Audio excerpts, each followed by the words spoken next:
jothuru, parents gin jothuru, koro you cannot do more. To koro kogoli boteri kamoro tineno ni jogi ka mes to ginyalo riemba tich. Koro ichako tiyo. Delocalization en gi positive aspect nikech igoli kae titeri kamoro. Koro jok manogol gimana kaka nogol Boaz.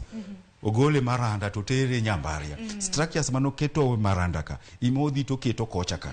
Koro shida ne wuok ka jowa mabeyo ema nigolo titero kocha.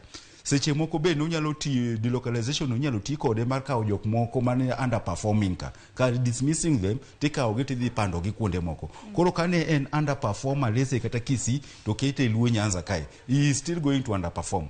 To ng'ama isa performer kaka koro Makanga mano tiyo Barding to keto Barding obedo school ma jijalo wuoye bo gole botere St Anthony. To at St Anthony yudo ko mix football giango gi academics. Football gidhi gibedo number 1 Kenya mangima, to academics begin gi min man malo.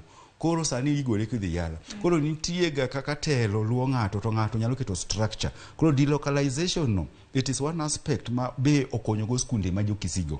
Nikech iyudo ka joluo kata jo mwamoko mane beyo okawo to ter kucha to jogi kande ogolo ter kuonde moko. Koro seche mowacho ni gitimo nadi to wangi both sides. Wangi ni they no migi personnel mabeyo. Then there is the issue mar employment.